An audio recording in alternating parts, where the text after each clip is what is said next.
tips on career path is to take a piece of paper out or a journal, sketch out what your ideal job looks like. What would bring you joy, fulfillment, and peace? It could be a drawing, it can be a story. You can write 5 scenarios out. It can be anything. And what you can do is take, what does the perfect day or week look like, and sort of look through these scenarios where you're, unhinged and not necessarily hemmed into maybe the paradigm that you're in right now. Use those patterns and signals to help iterate what you want your career to look like.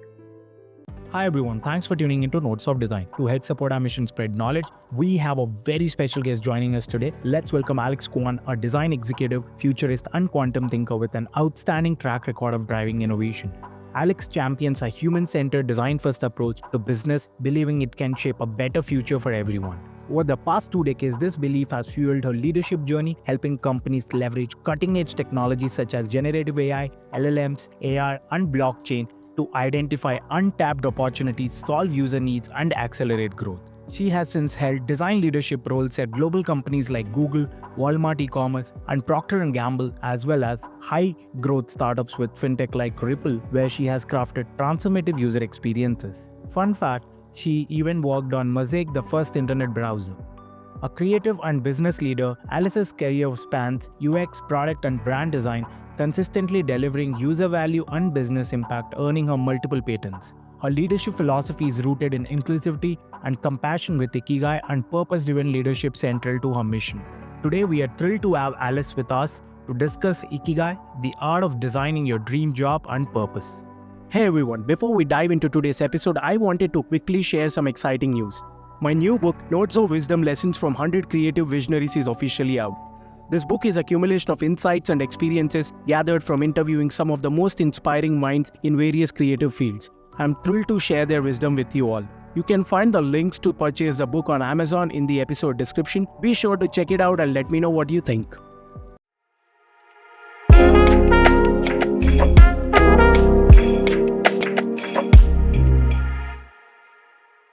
Hi everyone, thanks for tuning into Notes of Design. In this episode, we have a very special guest joining with us. Hi Alice, welcome to Notes of Design.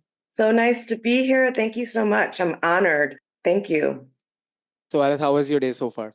It's been lovely. It's very sunny, and I don't know, over here in San Francisco, we've been getting a heat wave, so it's been nice. How about you? Late night, midnight here, but exciting day I had today. I went to a plantation drive and we have planted some little plants, and also it was fun. And I'm very excited for our conversation today. I am as well. Thanks again. Thank you so much, Alice. So if you could give a brief about yourself to our listeners out there. Things that has become my mantra as I head into the new year is that I believe a human-centric, design-first approach to business can shape a better future for everyone. So I kind of consider myself a grounded futurist. I like to have one eye focused on the horizon, envisioning new landscapes. I'm a futurist and I love really thinking and daydreaming about the future. But then there's another side of me where I kind of keep my feet grounded on the present because I really love solving problems. And so I find myself doing that, from washing the dishes and, taking care of my kids and doing various different things, all the way to obviously in my job as a design leader for user experiences. One of the things that I like to say is that I consider myself an entrepreneur or an intrapreneur. I love doing 0 to 1. Whether I'm at a small startup or a large company. And so you'll see me relentlessly driving for action, pushing agile, so that we can just create products that people love. So that's a little bit about me. The last thing I'll say is that in my heart of hearts, I love designing for good. And if there's a way to solve user problems that are, creatively at the intersection of social and business impact, that is truly what I strive for, is thinking about how I can tie what I do to making meaningful change in the world. Thank you so much, Alice. So, what was your journey into design? How did you start? And what are your tips to the beginners on starting the design journey? Oh, that's such a great question. And of course, I always love hearing other people's stories too. So thanks for asking it. Okay, well, I'll start a little bit about, early in my childhood. I was really drawn to creativity, whether it was visual design or interior or making clothes for my Barbies or doodling. I always found myself with a notepad and pen, kind of sketching things all the time as a kid, kind of much like ethnographic research, which I'd later use in my job as a UX leader. A little bit of things about my hobbies. I loved math, but I also really loved creative outlets like musical theater, singing, playing the piano. And so this blend of the analytical and the artistic was, a big part of deeply shaping my approach to design. I think it's about science and art. It's holistic. And so that's kind of my early childhood, but I'll kind of talk a little bit about my next chapter, which is about my parents, my dad in particular, and his immigrant story and how that's really shaped me as a designer. I'm sure for those of you who are immigrants or come from immigrant families, this may be familiar to you. I have immigrant tiger parents, surprise.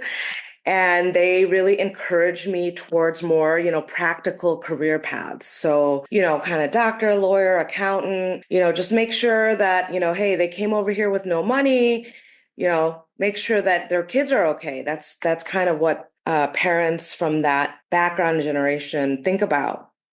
So my father was one of 9 brothers, and he was the only brother to get an education. And actually, his 9 brothers pooled whatever money they had, and they sent my dad on a one-way ticket to the States to study and pursue the American dream. His journey was rooted in perseverance, and he expected the same from me. So my senior year in high school, he gave me a large stack of annual reports. I don't know who does this, but my dad did that. And he asked me, what do I notice about them? So I literally thumbed through every single one and then came back to my dad and said, well, there's no women anywhere in any of the leadership positions. And he's like, what else do you see? And I said, well, there's no people of color anywhere. And he said, Alice, this is what the world looks like. So you're going to have to work 10 times harder than everyone else to be successful. And so that really set the bed for my, approach, my grit, my who I am as a leader, who I am as a designer, who I am as a human being. So that leads me to my college years. And so you can imagine going into the arts was out of the question. I distinctly remember having a long conversation with my dad. I wanted to be, I was like, oh, I want to be a singer. No. I want to be a news anchor like Connie Chung. No. That was pretty much out of the question. So out of doctor, lawyer, and accountant, I picked door number 3 because I liked math. Anyways, one of my best friends from high school was studying something called graphic design. And I didn't really know much about it, but, we would study together, and I found myself wanting to do her homework and not mine. And that's when it clicked, and I realized I wanted to pursue design. So I built a portfolio behind my parents' back, and I applied to the School of Art and Design. And essentially, after all that, I wasn't accepted. I was pretty crushed, but I wasn't going to give up, right? My dad taught me perseverance, grit. And so instead, I went to the dean of the school and I asked for feedback. I figured I'm going to get in and I'm going to figure out how to get in. And the first thing is figure out what I need to do. So a 30-minute conversation with Tom Kovacs turned into a 3-hour conversation, and Tom decided to give me a chance. And so I was allowed into the program and on probation. And 6 months later, I was at the top of my class, and I got a full scholarship. And that's when I told my parents that I had switched majors. So the funny thing is all of the lessons that my parents taught me, I used back on them. Isn't that great? Anyway, so that's my college years, and that's how I ended up in design school. And actually, during design, I got a chance my senior year in college to intern at the National Center of Supercomputing Applications, which is NCSA. And I got to design pixels and work on the first internet browser, Mosaic. It was kind of my first brush with UX before UX was even coined a term or named anything. I mean, I was just trying to make sure that I could pay my way through school. And so I worked a lot of jobs, and that was one of them. So it was pretty exciting to think about that as part of my origin story. And then from there, after college, I landed my first role at P&G and immersed in user research and found my career dedicated to user-centered design. Thank you so much, Alice, for sharing such an inspirational journey. So, Alice, what are your tips for beginners on starting the design journey? Well, these are some things that I wish someone told me when I was starting my career and beginning, but I'd say there's three that come to mind. One is cultivate curiosity. Always ask what if. It was actually my friend's design work that made me think, what if I pursued design instead of accounting? And so I would say always ask what if. I love staying on top of, the market trends, reading articles, seeing what's happening in the world, because all of these little signals, they guide us like a compass into like what things are really resonating with us. So I call this what if domestic. The second one is embrace experimentation. So I actually like to call this Flossom or being Flossom. Kevin Kelly, he's also a futurist, and he was like the former founder of Wired magazine. Anyways, he and I were chatting in a conversation, and we were talking about this topic of experimentation and creation and iterating and all of that. And so he shared this story with me. He's like, you sometimes need to throw hundreds and hundreds of pots on the potter's wheel before you create a masterpiece. He's like, it's not like you would sit there and mold a pot for 5 months until it's perfect. He's like, just make 1,000 of them. One of them's gonna hit it. And so early in my career, I was a bit hesitant to fail. And I learned that failing fast and iterating and creating lots and lots of versions, prototypes, is actually the way to go, and it's part of the process. And the last one, which actually dovetails nicely into the topic that we're going to spend time on, is ignite your golden Ikigai. So to me, the keys to success lie in igniting your Ikigai, which is exploring, what truly inspires you, what you're passionate about, what you love, what the world needs. And so this isn't really just about your career path. It's a journey of self-discovery and to find your unique voice in life. So I'd say those are the three things that I would share with people that are starting their journey. Thank you so much, Alice, for such wonderful tips. So let's get started into our episode today, that is Ikigai, the art of designing your dream job and finding your purpose. So in your experience, what are some of the common misconceptions people have about finding their career purpose, and how can design thinking help address these misconceptions? Well, I'm so glad you asked this question, because oftentimes we just focus on the good stuff, and, we sanitize everything. But I know a lot of people struggle with finding career purpose. And, the story that I'd love to tell here, because I always love visual metaphors. Imagine a bullseye that you're trying to hit with an arrow. Career purpose is not trying and trying and trying and trying to hit this red target. Instead, if you step back and broaden your perspective of this scene that I'm painting, don't be too zoomed in on that specific, let's say, job title, or I have to get into this company. Your purpose is so much bigger. And so if you think about it, your arrows have been hitting many targets all along. and you just haven't seen them yet. So that's kind of like the visual metaphor here. I really believe purpose is way more fluid. It's like design thinking, so it really encourages like that iteration, that continuous learning. So that's like the visual metaphor I wanted to share. I think one misconception that I find is some people think that their purpose is solely revolved around your passion. And so I think design thinking helps you strike this balance between passion and practicality. Part of Ikigai is, what does the world need?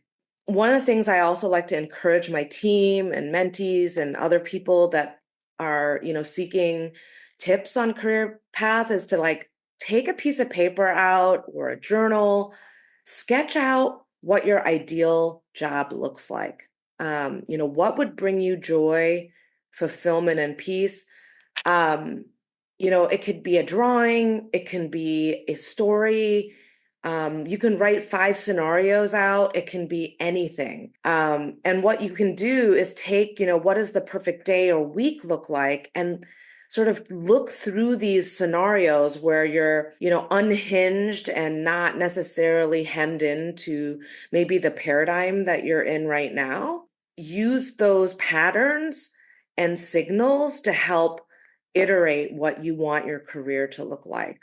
So those are just a couple thoughts on the topic. Thank you so much, Alice. So, Ikigai is often described as the intersection of what you love and what you're good at, and what the world needs, and what you can be paid for. So, how does this concept relate to finding your dream job as a designer? Yeah, I mean, this to me is the money question. I'm sure this is something that everyone is asking themselves, especially when they feel stuck or they're in a job that is soul sucking, whatever that is. But what I would say, as I've been doing Ikigai for 20 years, at the core of it, it's actually the pursuit of well-being and a fulfilling life. So if you look up Ikigai, it's actually not necessarily about career. It's about how to live a long and happy life. And there's these, super centurions who are over 100 years, and, some of them live in Okinawa, and, some live in other parts of the world in the 5 blue zones. But they eat really healthy, they exercise, they make things with their hands. And so when I was researching this, I realized that it's really this delicate balance between being, which is who we are, and doing, which is what we engage in. And so I think we need to find the bedoing, not just one or the other. One of the things that I've done personally for my Ikigai, I'm going to share a personal connection that has really like deepened my relationship with this concept. So my maiden name is Au. It's the chemical symbol for gold. Growing up, it was nice having a last name that was so short. And, I always got to stood at the front of the line in class because, they alphabetized. But anyways, so Au is a chemical symbol for gold. And to honor my family, as I mentioned, they've profoundly shaped my, who I am. I've intentionally woven this symbolism into this framework, and I'm calling it Golden Ikigai. And so this reimagined Ikigai represents the purest form of purpose. And it's what I'm working on my book about this. So I'm super passionate about that. And this is something that has helped me tie together Ikigai. If I think about it more in terms of my, more my work and my career purpose, I'll kind of break it down a little bit. If you think about Golden Ikigai as this lifelong journey, when I think about what I love, for me, what I love is envisioning the future, 0 to 1s, creating something from nothing, innovation. When I think about what I'm good at, it's been user-centric design, emerging technology solutions. And then when you think about now, what the market increasingly demands and needs, it's AI-driven products. So for me, I've really carved out a career path that takes these three things that resonates with all of the things that light me up and get me out of bed.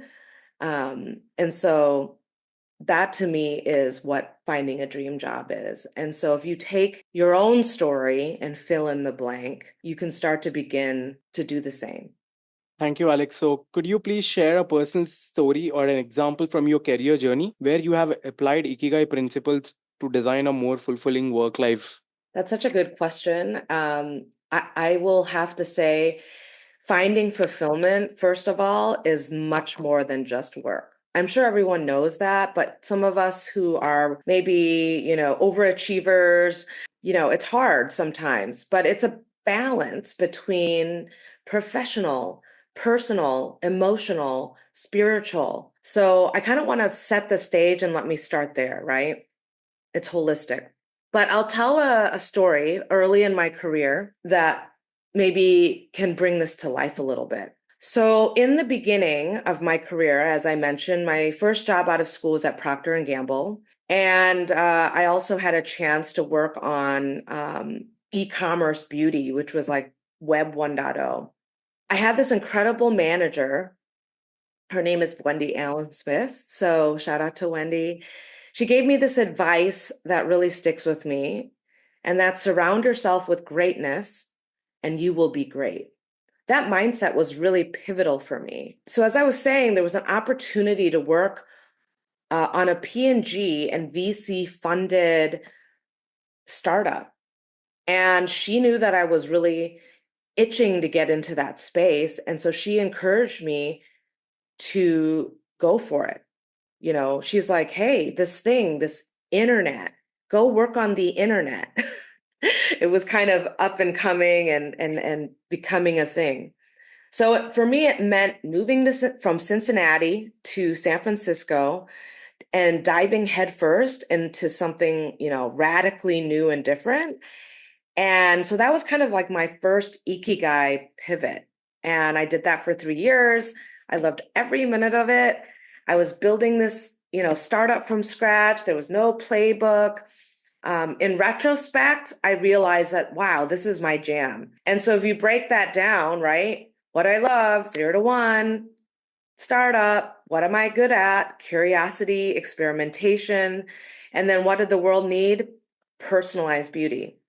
Now, needless to say, we were 20 years ahead of the game, but it was such a fun ride. Now, I'll talk a little bit about my second Ikigai pivot too, because working at a startup, I didn't really have much of a personal life. So I was just, as we were talking about holistic Ikigai, one of the things that I really wanted to do was get married and have a family. That also is a purpose. That's also something that if you're sketching out your thoughts on your own journey, like don't just think about professional, think about your goals and your purpose outside of that.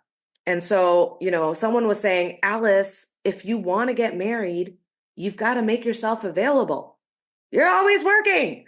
So I needed to prioritize my personal life as much as my professional. And I shifted to working at Target. And after this change, I met my husband. And 20 years later, we are still going strong. So it's really, your golden Ikigai, it really evolves over time.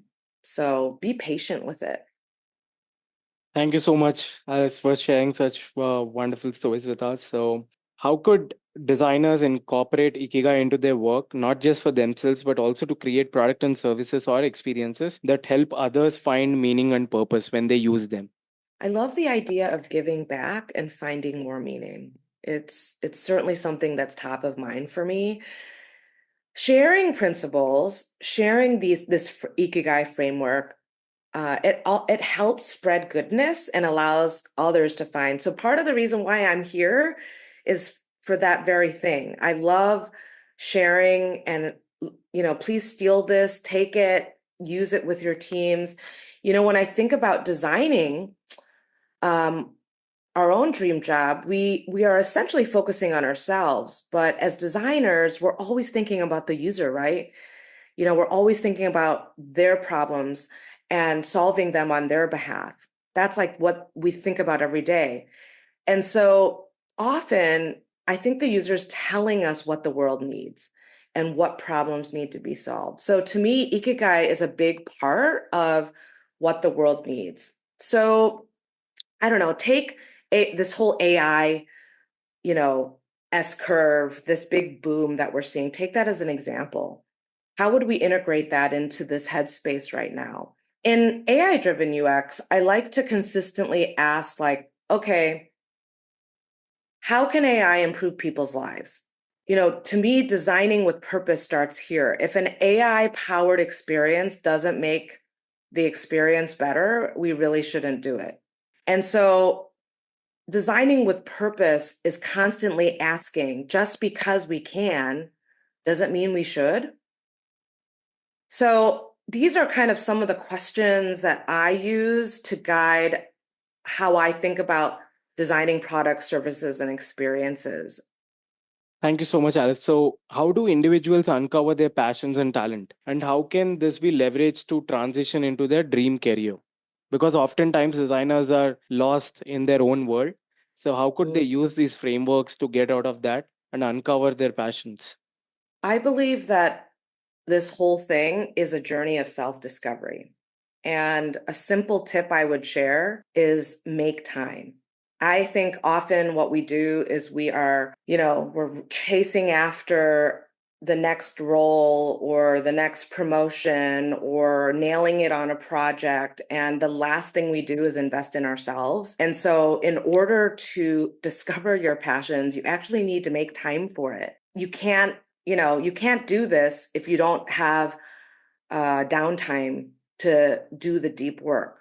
And so, for me, I think everyone should have a passion project. Like if you don't have a passion project that you're doing where you're not getting paid for it, there's no deadline, you're not getting rated on it, all of that pressure that sometimes confines our ability to really figure out like what do we love, what are we passionate about. So yeah, find a passion project. I'll give you two examples of two people that really built their careers off of their passion project or their passions. One of them is Simone Giertz. She's a Swedish inventor who describes herself as having started her YouTube career by creating shitty robots. I believe her first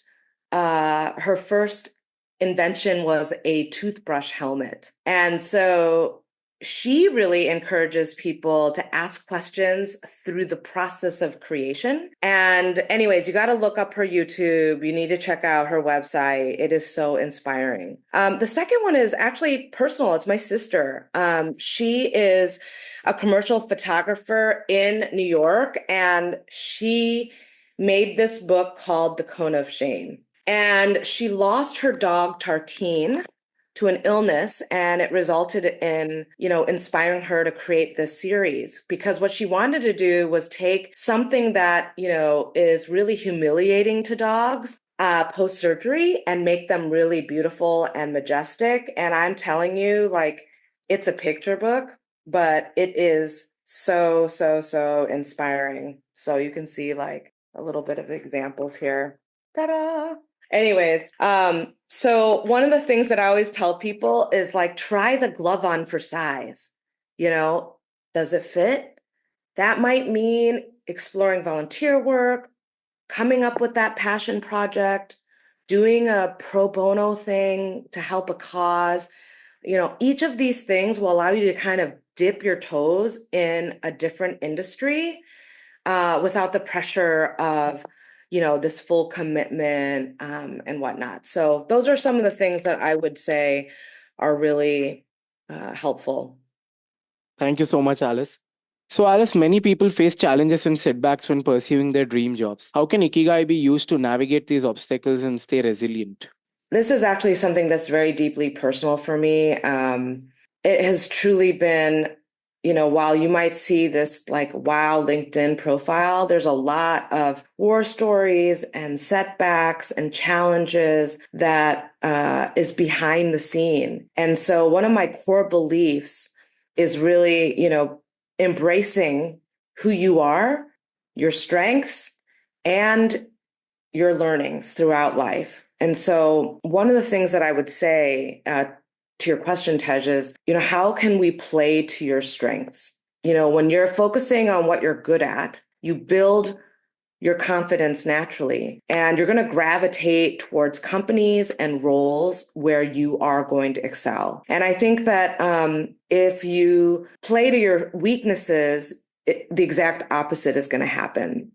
One of the books that I love and I've done with my teams and personally, I've taken the test like 3 times, is Strength Finders. So if you haven't read that book, check it out. I think often we fixate on the one piece of feedback that our manager gave, or, it's kind of like that spinach in your teeth moment. And we just overlook our strengths, and we kind of cast shade over our superpowers. And our superpowers is something that we can really use to tackle real world problems and show up as our best self. So that would be my first point, would be play to your strengths. The second point would be learn from your past. One of the things I keep saying, I shared that in my childhood, I did a lot of sketching. Sketch, write it down, think through all the moments in your career. Think through moments in your life where you really felt like you were in your creative flow. Those times where you felt so energized and engaged that time just flew by and you didn't even realize that the day had gone by. Write down those memories. Why? What about it? What did it smell like? Who was there? Really mine your history and think about that, because all of these past experiences can guide you toward what you truly want for your future. The other thing that I would say as well is the framework kind of talks about what you're good at, what the world needs, what are you passionate about. I think it's important also to acknowledge and write down what you're not good at. So what was the thing that you failed at? What did you try out and realized, okay, I'm not that great at riding a unicycle, so I'm not going to do that again. Sometimes setbacks often reveal, important insights about yourself. And so I think it's important to kind of look at it from both sides as you think about what your purpose is. And then my last point is, always be learning, stay humble. It's always a good one in life when you're dealing with setbacks, don't give up. More often than not, I would interview for a job and I wouldn't get it. Just like I went into design school and at first I didn't get it. But what ended up happening is either a better job came along or the company just designed a specific job for me. And had I taken the original job, it would not have been operating in my strengths. So these are all things to think about as you're thinking about your next pivot, a life change, the dream job that you're looking after. And if you're going through a setback right now, we always can use a pep talk. So find your people, find your tribe. But I will share this as I have experienced my own setbacks. Remember this, no matter what challenge you're facing, no one, no place, no situation can take away your purpose, your values, your identity. It's your story. Thank you so much, Alice. So, how do you see the concept of Ikigai evolving in context of future of work with increasing automation and AI advancement? That's a great question. I've definitely been thinking about Ikigai in that context. Actually, what's really cool is if you look at the word Ikigai, AI is the last 2 letters. A little a little Easter egg. But anyways, okay. All that to say is one of the questions that I've been pondering, because obviously everyone's thinking, is AI going to take over the world? Are we going to all lose our jobs? If you're into science fiction, are we going to head into this dystopic, moment where machines are going to rule? shout out to any of you Battlestar Galactica fans. The Cylon Cylon thing used to be my phone ringer. Okay, I'm nerding out. But anyways, I was thinking about what AI can't do that only humans can. And so I was thinking about that, and some of the things that came up was, well, AI can't be, they don't have empathy and compassion. AI doesn't have ethics or morality. AI can't come up with an original thought or have a conscience. AI doesn't have intuition or gut feelings. And I would argue that, when it comes to creativity and imagination, which is something we as designers do a lot of, the AI can't come up with anything original unless you take your creativity and imagination and put that into the prompt. So, if you think about that in the context of the future of work, the idea of, golden Ikigai, it actually helps us see that while machines can take over, repetitive tasks or augment things that we're doing, it actually helps us think about how we can refine our sense of purpose and focus on what makes us distinctly human. Think about it. All of you there's an IC track and a manager track. All of you guys out there that are managers, guess what? AI cannot people manage. I don't think that AI can do a good job people managing, giving you an annual review, coaching you on a situation. It may be able to augment and help a manager do that, right? And those who are ICs, again, they don't have original thought, creativity. They cannot invent things. So I think AI can amplify and supercharge what we do. So, we need to, if we want to have a role in influencing the world that is coming, we need to participate in it. You can be completely, scared and fearful about this technology, or you can embrace it and help create a better world with more responsible AI.